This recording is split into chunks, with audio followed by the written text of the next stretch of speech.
Welcome back.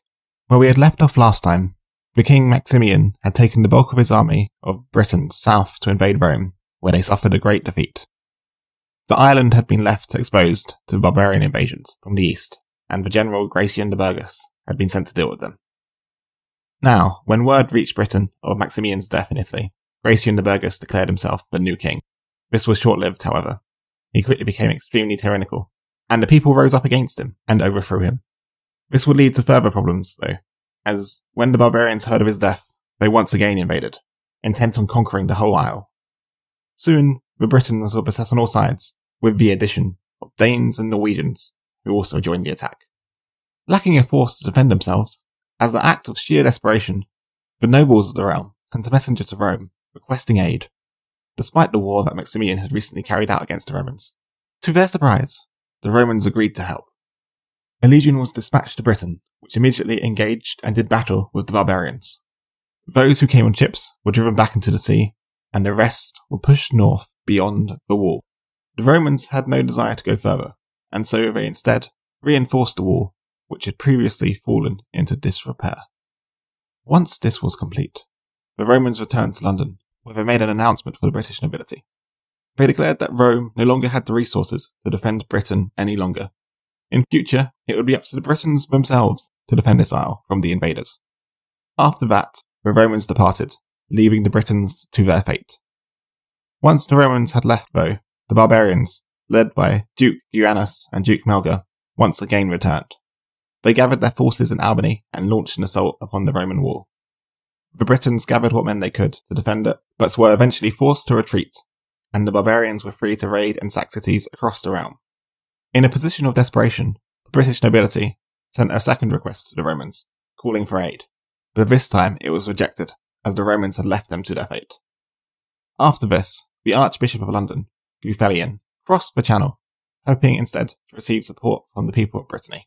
The ruler of Brittany at this time was King Elodrian, a descendant of Conan Merodach, whom Maximian had previously established as the ruler of Brittany. When Geoffrey met with the king, he offered him the throne of Britain, in return for support for driving out the invaders. King Elodrian responded that whilst there had once been a time where he would have readily accepted the Isle of Britain, given the state it was now, he did not want to rule it. However, he did offer to send 2,000 men, led by his brother Constantine, to help the defence of Britain. Geoffrey was happy to take whatever he could get, and he returned to Britain with Constantine and his soldiers, making land at Totnes. It soon turned out that Constantine was all he needed, though. Soon after landing, he dealt a major victory against the barbarians. Seeing this, more and more of the surviving Britons would flock to him, and together they managed to drive the barbarians back north. With the realm safe once more, the nobles held a grand council, where they declared Constantine to be their new king. Constantine would go on to marry a woman from a Roman noble family who had stayed in Britain, and with her he would have 3 sons, Constans being the oldest, and the other 2 being Aurelius Ambrosius and Uther Pendragon, who were both considerably younger. For mysterious reasons I don't fully understand, Constans ended up being raised by monks in Winchester, and he was entered into their order. It's not quite clear why this happened, but it did. Now, after a number of years of peace, one of Constantine's vassals, who was of Pictish descent, visited the royal court, and whilst there, he assassinated the king. This assassin was dealt with, but Constantine's death threw the realm into chaos. As a monk, the king's son Constans was not expected to inherit, and his other 2 sons were simply too young. Some nobles claimed that Aurelius Ambrosius should inherit anyway, whilst others looked to more distant relatives of the royal family who would be suitable. Now, during this chaos, the main character of today's episode would enter the stage. His name was Vortigern. He was an influential earl of immense ambition. Vortigern travelled to Winchester, where Constans was, and he met with the monk. Vortigern told him he could use his influence to get Constans out of there, despite protests of the monastic order, and then make the man king. Constans was delighted with the idea. He didn't want to be a monk, and it played out just as Vortigern had said.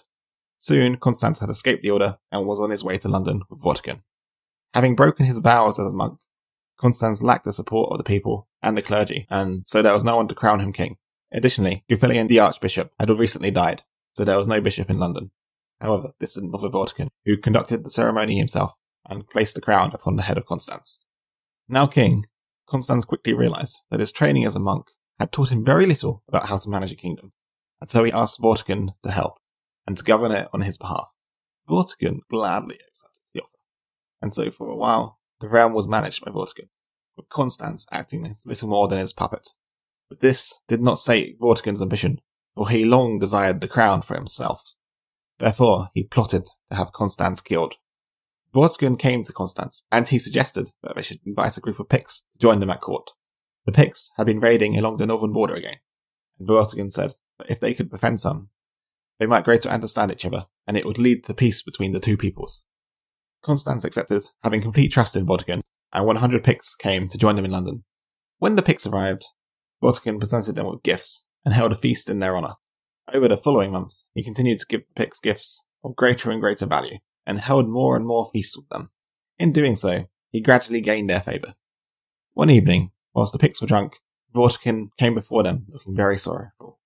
He said that he would soon have to depart from Britain in order to make money abroad. This was because Constans paid him very little for his services, and with his current salary, Vortigern could not afford to pay his own staff, and he was in a very poor financial situation. After this, Vortigern left the Picts on their own. The Picts were outraged at the way they believed Constans was treating Vortigern, and they began to discuss amongst themselves how Vortigern would make such a better king than Constans. In their drunken state, the discussion turned to anger, and then a fury. The Picts armed themselves and charged through the palace. They burst into the sleeping chambers of Constans and beheaded him. Delighted with themselves, they then presented the head of Constans to Vortigern, who outwardly acted horrified by their actions. Vortigern left the palace, and in the morning gathered the people of London around him. There he recounted the crimes that the Picts had committed. There were a fair number of people in the crowd who secretly suspected Vortigern's hand in the king's death, but they dared not speak out. Vortigern had the guards of the city under his control, and he sent them back to the palace, where they arrested the now somewhat confused band of Picts. As word spread of this, the nobles to whom the care of Constance's two younger brothers had been left feared for the children's safety, and so together they fled across the channel. With no one left to claim the throne then, Vortigern declared himself king. His first act was to have the Picts judged guilty and ordered them to be executed. However, this had unfortunate consequences. Back north, word eventually spread to the Picts in Albany of what had happened to their compatriots. They were furious and immediately attacked the kingdom once more, breaching the walls and laying waste to the north. It was at this moment that a new people would arrive on the coast of Britain, a people who would change the fate of this isle forever. In Kent, 3 ships arrived, filled to the brim with warriors, who were led by 2 brothers, Hengist and Horsa. Vortigern was in Canterbury at this time, and when news came to him of strange men arriving on boats, he requested that the leaders of these men be brought to him. That they did, and Vortigern met with the brothers. He asked them where they were from, and where they were going. Hengist, the elder of the brothers, said he was from a group of people known as the Saxons, and they originated from Germany. He explained that they had a custom in their lands, where if the land became too overpopulated, the people would draw lots, and a number of them would be sent out to find new lands to settle. That was how he and his men had ended up here. After some further discussion, Vortigern also came to realise that these men were pagans, and not Christians like the Britons were. They worshipped many gods, the most important of which was known as Woden. Despite this, Vortigern wished to make use of these new arrivals, as the Picts were causing a great deal of problems for him up north. He struck a deal with them, where he would reward them with riches and land if they would defeat the Picts for him. Hengist agreed, and the Saxon band disembarked from their ships to march north. When they encountered the Picts, the Saxons fought with them with great ferocity, and soon the Picts were put to flight, who were driven back north beyond the wall. Delighted with his victory, Vortigern honoured his word and gave the Saxons much gold and also lands in the district of Lindsey. Hengist was happy with this, but he was also an ambitious and crafty man and sensed a great opportunity here. At a later date, he told Vortigern that he had heard rumours that there was a plot amongst the Britons to bring Aurelius Ambrosius back from Brittany and to install him as king. Therefore, he suggested to Vortigern that he be allowed to take more Saxons from Germany over to Britain, so that he could readily defend Vortigern against any potential uprising from among the Britons. Vortigern agreed and told Hengist to send messages to Germany, requesting all the people he would need for the defence of Britain. Hengist did just that, and soon a large army of Saxons were making their way to Britain. Hengist once again called upon the king, this time requested that Vortigern raise him to the rank of duke, so that he would have fair standing with the other lords of the realm. At this, Vortigern reluctantly refused. He said that as Hengist was a foreigner and a pagan, the nobles of the realm would be outraged at such a promotion like this. and might revolt against him. Hengist said he understood, and so he made a different request. Instead, he asked that the king might grant him permission to build a castle on his lands, to act as a place to garrison his men in case of future wars. To this, Vortigern agreed, and the Saxons quickly got to work building a castle known as Hengist. During this time, a further 18 ships full of Saxon warriors arrived from Germany to join Hengist. They also brought with them Hengist's daughter, who was known as Rowan. She was known for being extremely beautiful.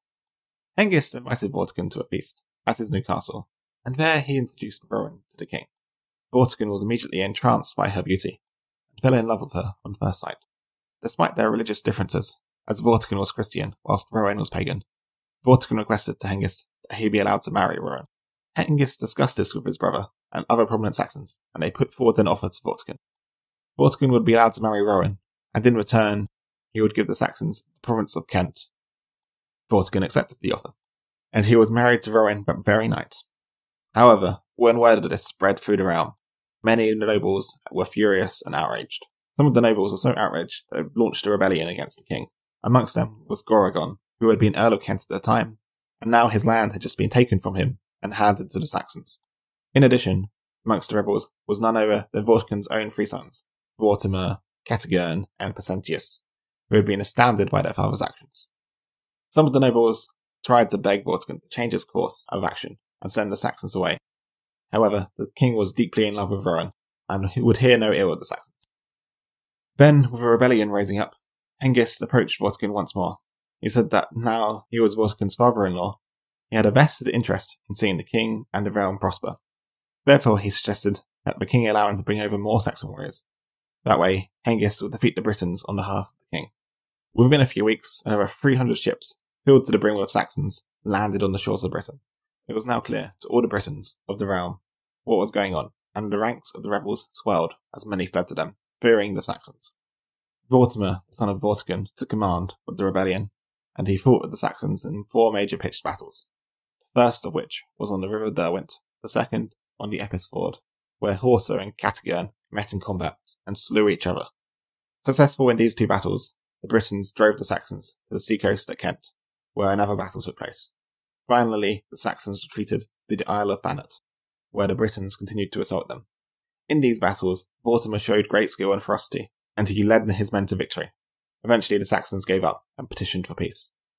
Vortimer accepted. He ordered the Saxons to return to Germany, which is what they did. Having won several great victories, Vortimer took command of the realm. He returned land and honours to the Britons, which had been lost to the Saxons previously. He allowed his father to stay in the royal palace, but hold no authority.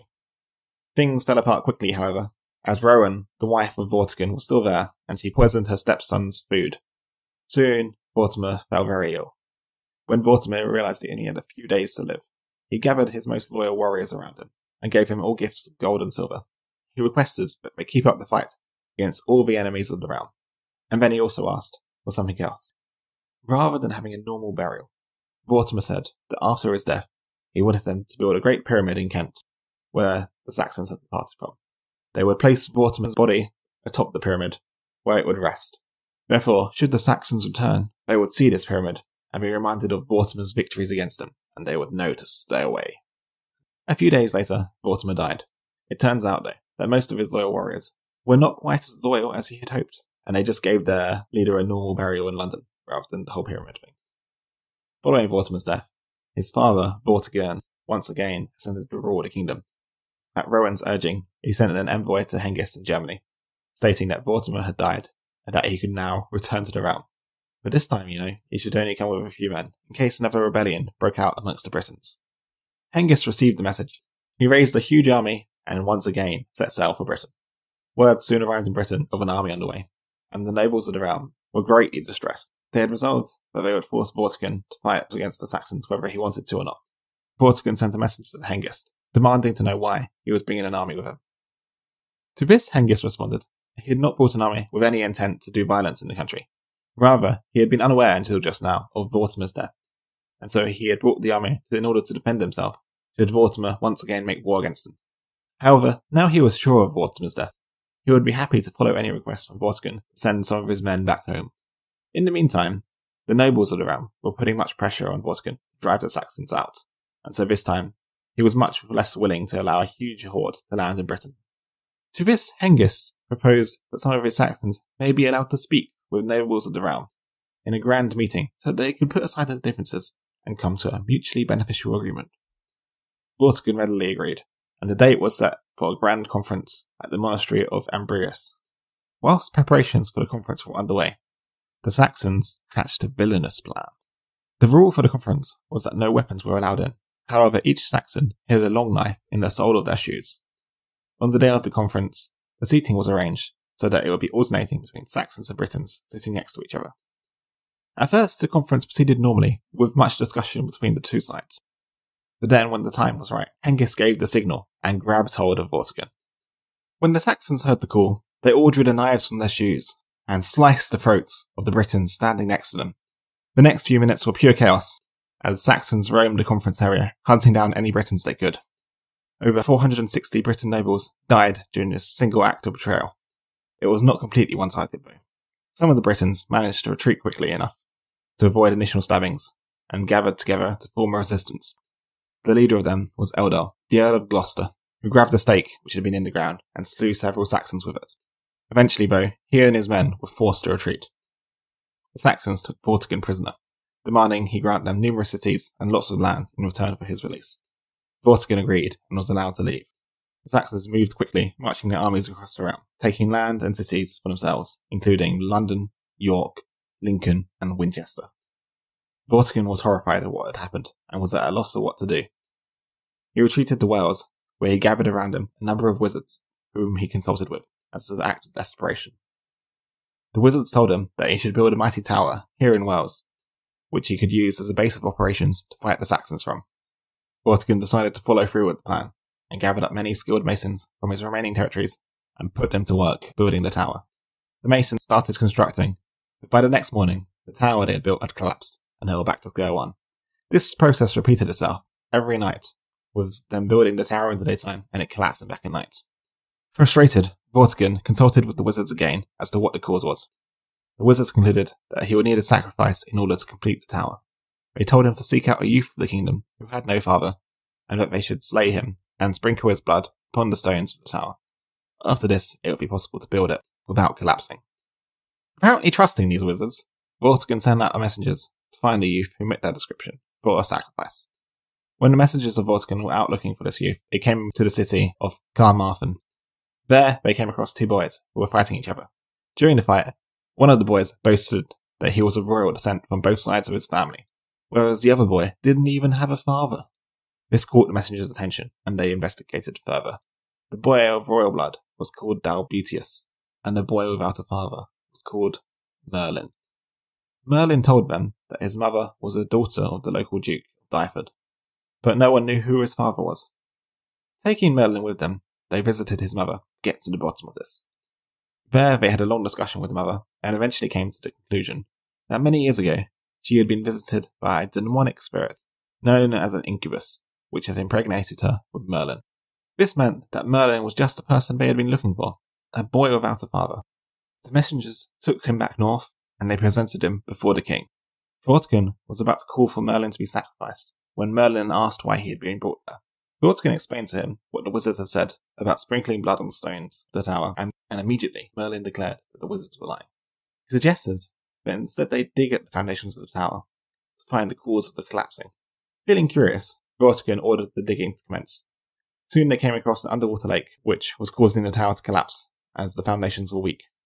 However, Merlin stated that this would not be the only cause, and he requested they drain the lake to see what was below that. The lake was drained, and they saw something even more shocking below. There was a vast chamber containing two dragons, one red and one white. The dragons were fighting each other. Here Merlin explained that the red dragon represented the Britons, and the white dragon represented the Saxons, and that they would be in conflict for a long time. Whilst there, he delivered a whole load of prophecies, which we're going to skip over because they're not too relevant for today's story. I might come back to them another time, we shall see. But yeah, he delivered his prophecies, and then gave Vortigern a warning that the sons of Constantine, Aurelius Ambrosius, and Uther Pendragon were on their way. As they spoke, they were crossing from Brittany to Cornwall, and would soon take revenge against Vortigern. The next day, it was as Merlin had said. Aurelius landed at Totnes, with 10,000 warriors at his back. Upon his arrival, most Britons sided with him, and they brought the clergy to him so he could be anointed as king. Vortigern, knowing he did not have the support to win a civil war, fled north into Cumbria, where he took refuge at the castle of Generu. Aurelius arrived a few days later with his army and surrounded the castle. Whilst there, he met with the Earl of Edel and many of the other nobles of the realm, and he spoke to them as followed. See now, noble dukes, the walls of this castle. They may be strong enough to protect Vortigern, that I may not sheathe the point of my sword in his bows. For a violent death he deserves, and I believe now just how well he knows he deserves it. The most impious of men, he is worthy to die in unspeakable torment. First, he betrayed my father, Constantine, who had delivered him and his country from the ravages of the Picts. Then my brother Constans, whom he raised to be king, only to destroy him. And then, once he had branded himself with treachery, he brought the Saxons into this land to live amongst our good Christian men, so that he may eradicate all those who may have been loyal to me. Yet now, through God's permission, he has fallen into the very snare that he had set for the faithful. The Saxons, whom he had invited, have turned upon him, and they have taken away much of the kingdom. All men here will grieve that this accursed people, whom this accursed man has invited, have slaughtered many of our noble Britons, and laid waste to our fruitful country. They have destroyed many holy churches, and seek to do away with Christianity from sea to sea. Now, therefore, my fellow countrymen, it is time to wreak your vengeance, first upon the very man who has wrought all these evil deeds. Then let us turn our arms against those enemies from the east, and save our country from being swallowed up into their insatiable maw. After this, the Britons brought stacks of wood and put them round the side of the fort, set them ablaze. The flames spread. They consumed the entire castle, and soon Vortigern was no more.